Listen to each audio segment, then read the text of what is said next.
2010ஆம் ஆண்டு. அப்போது திமுக ஆளுங்கட்சி, அம்மா அவர்கள் எதிர்க்கட்சி. ஒரு பெரிய மிரட்டல் விடுத்து அம்மா அவர்களுக்கு எதிராக மதுரை மாவட்டத்தில் பல இடங்களில் போஸ்டர் ஒட்டியிருந்தார்கள். அந்த போஸ்டரில் அம்மா அவர்கள் மதுரைக்கு வந்தால் திரும்பி செல்ல மாட்டார், மதுரைக்கு அம்மா அவர்கள் வரக்கூடாது என்று மதுரை மாவட்டத்தில் பல இடங்களில் அந்த போஸ்டரை ஒட்டி பெரிய மிரட்டல் எல்லாம் கொடுத்தார்கள். அதேபோல் ஜெயா டிவிக்கும் மிரட்டல் தொலைபேசிகள், மிரட்டல் கடிதங்கள் வந்து கொண்டிருந்தது.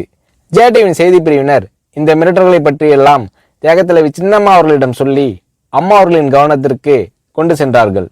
அம்மா அவர்கள் துணிச்சல், வீரம், கம்பீரம் இவற்றின் ஒட்டுமொத்த உருவம். அதனால் புரட்சி தலைவி அம்மா அவர்கள், நான் மதுரைக்கு போய் தீருவேன், பொதுக்கூட்டத்தில் பேசியே தீருவேன், எது நடந்தாலும் எதிர்கொள்கிறேன் என்று சொல்கிறார்கள்.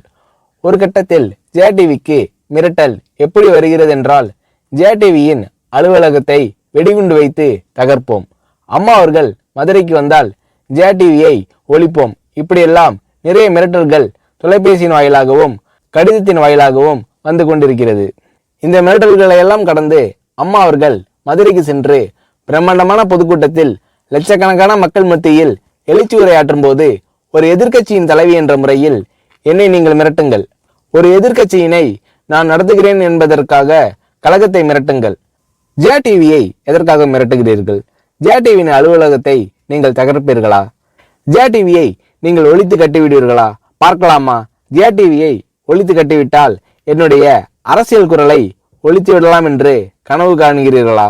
ஜெயா டிவி என் உயிருக்கும் மேலானது, நான் என்னுடைய உயிரை விட அதிகமாக நேசிப்பது, என்னுடைய அரசியல் கரமாக நான் போற்றி புகழ்வது, அதன் மேல் நீங்கள் கை வைப்பீர்களா, பார்க்கலாமா என்று எழுச்சி உரையாற்றினார் புரட்சி தலைவி அம்மா அவர்கள். இப்படியெல்லாம் அம்மா அவர்களின் அன்புக்கும் மரியாதைக்கும் பாத்திரமாக ஜெயா டிவி இருந்தது.